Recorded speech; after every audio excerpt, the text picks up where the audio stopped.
Welcome students, today's class for class 10 chapter 1 कर रहे हैं। उसमें एक्सरसाइज 1.3 हम कर रहे हैं। इससे प्रीवियस लेक्चर्स में मैं 1.1, 1.2 कंप्लीट कर चुकी हूँ इन हिंदी मीडियम। वास्तविक संख्याएं पे हो रहा है। तो क्वेश्चन हम चैप्टर 3 बहुत ही अच्छा एक्सरसाइज 3 बढ़िया है। ये बहुत गिने चुने क्वेश्चन है और ये एक क्वेश्चन आता ही आता है, कंफर्म है ये बात कि आप पिछले 3 साल के पेपर उठा लीजिए, आपको ये क्वेश्चन मिलेगा ही मिलेगा। सिद्ध कीजिए कि वर्गमूल 5 एक अपरिमेय संख्या है। ठीक है, ये हमने सिद्ध करना है। देखो, कोई भी थ्योरम को प्रूव करने के वैसे तो 4 तरीके, बट आप लोगों ने अभी तक एक ही तरीका पढ़ा है कि गिवन यानी कि दिया है, सिद्ध करना और फिर आप प्रूव कर देते हो उसको। आज दूसरा मेथड बता रहे हैं हम, कॉन्ट्राडिक्टरी मेथड। क्या कि कई बार क्या कोई चीज हमारे सामने नहीं समझ में आ रही सामने वाले को, तो हम कहते हैं चल तेरी सही, ठीक है, तेरी सही, ठीक है जी, तू सही है, मैं गलत हूँ। फिर हम एक एक करके उससे अगर आर्ग्यूमेंट्स करते हैं, उससे बहस करते हैं, तो वो खुद ही एक डिसीजन पे अपने आप पहुंचता है कि नहीं मैं गलत था। क्योंकि अगर आज मैं ये ठीक हूँ तो 4 स्टेप्स बाद उसका रिजल्ट जो है वो कॉन्ट्राडिक्टरी आ जाएगा। मेरी ही बात, मैं अपने आप को ही विरोध में हो जाऊंगा। कैसे देखते हैं। तो अब ये इस मेथड में हमने कहते हैं माना वर्गमूल 5 एक परिमेय संख्या है। अब परिमेय संख्या की डेफिनेशन अगर आपको याद हो, क्या होती है परिमेय संख्या, जो कि P बटा Q की फॉर्म में होती है। P और Q is not equal to 0, ये आती है ना। और P और Q यहाँ पे हम और कह रहे हैं कि सह अभाज्य है, सह अभाज्य।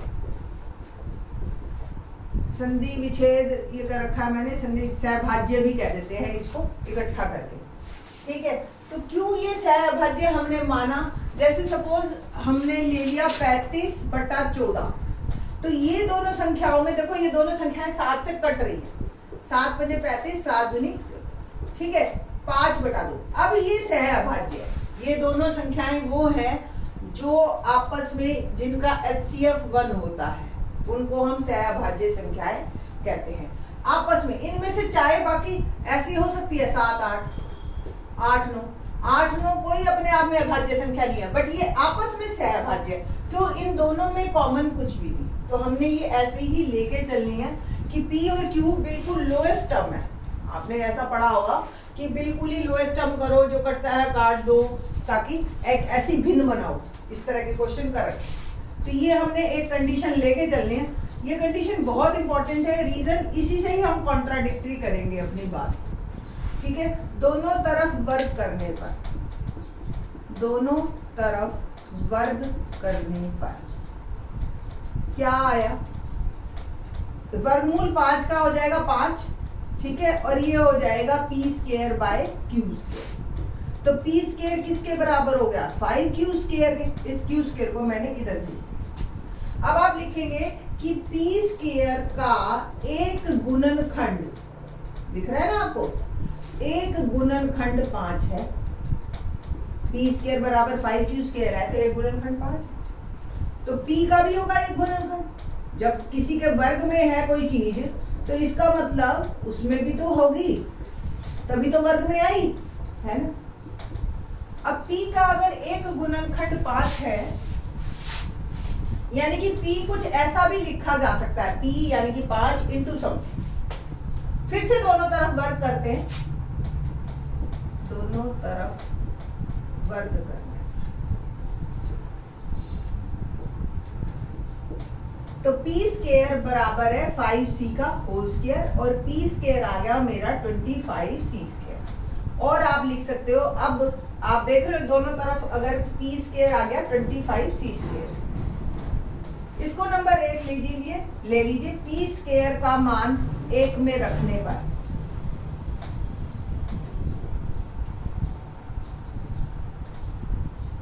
तो p² का मान मैंने 1 में रखा, तो 5q² बराबर 25c²। 5 से देख रहे हो दोनों कट रहे हैं, तो q² किसके बराबर हो गया, 5c² के, ठीक है। इट मीन्स क्या, q² का एक गुणनखंड 5 है,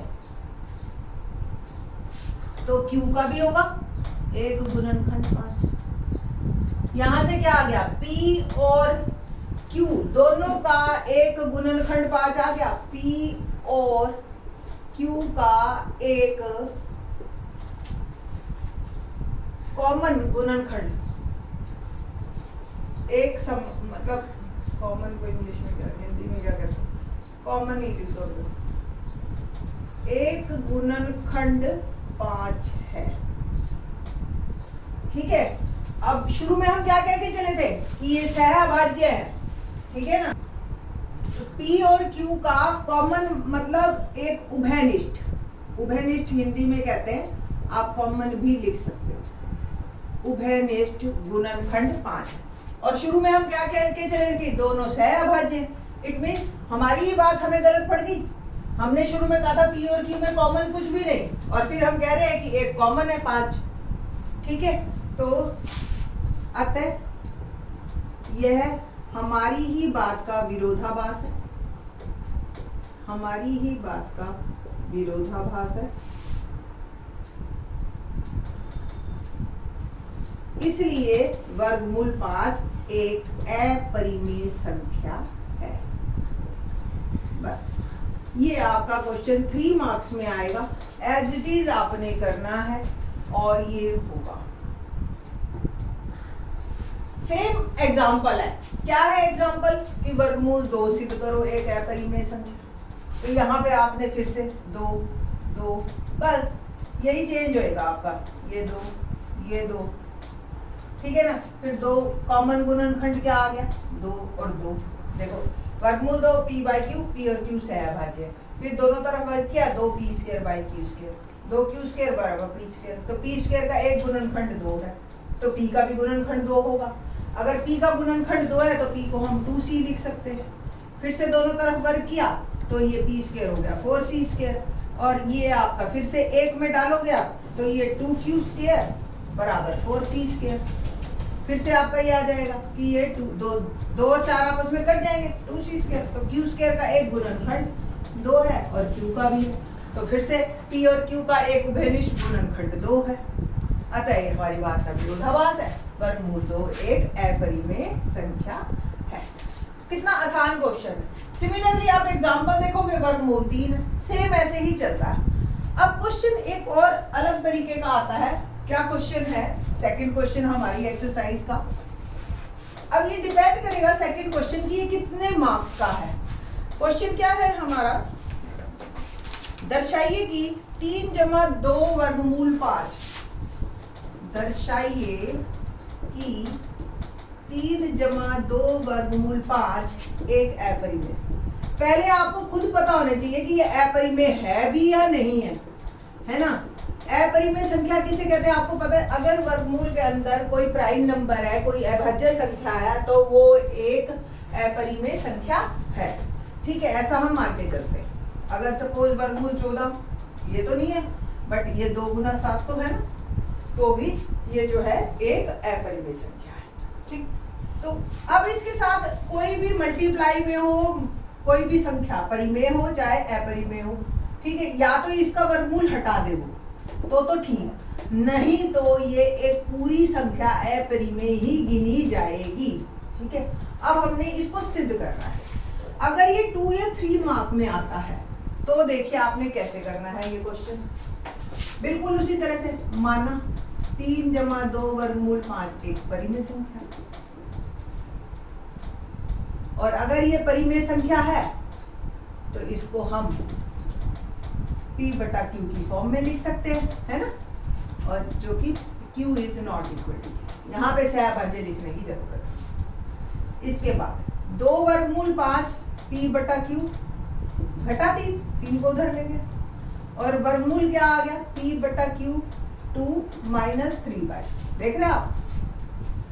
अब आप देखिए राइट हैंड साइड में, यानी कि इस साइड P बटा Q एक परिमेय संख्या थी, मान के चले थे ना हम, और परिमेय संख्या को अगर आप 3 घटाते हो तो भी वो परिमेय संख्या ही रहती है ना। तो P बटा Q घटा 3 भी एक परिमेय संख्या है, और p बटा 2q माइनस 3/2 भी एक परिमेय संख्या है, परंतु वर्गमूल 5 यानी कि लेफ्ट हैंड साइड एक अपरिमेय संख्या है। बस ये लाइन आपके मार्क्स पे डिपेंड करेगी। अगर ये 2 या 3 मार्क का है तो आपने ये डायरेक्ट लिख देनी है, बट अगर यही 4 नंबर का आ जाता है क्वेश्चन तो आपने फिर से वही पहले वाला क्वेश्चन पूरा यहाँ पे करना है। समझ आई कि भी वर्गमूल 5 कैसे ये एक अपरिमेय संख्या, ये पूरा आप फिर से दिखाना आप। क्लियर? पहला क्वेश्चन भी इसी में डाल देना आप। ठीक है, तो बस आपने ये लिखना है कि लेफ्ट हैंड साइड अपरिमेय, अपरिमेय संख्या है और राइट हैंड साइड परिमेय। हमारी कल्पना गलत है। 3 जमा 2 वर्गमूल 5 एक अपरिमेय संख्या है। ठीक है ना? आसान है, बस इसको लिखना ही है। आप इसको जितना लिखने की प्रैक्टिस करोगे उतना ही आपके लिए ये बहुत जल्दी सरल सा हो जाएगा। एक क्वेश्चन और देख लो, जैसे 1/, हमारा ही ये 7√5 है।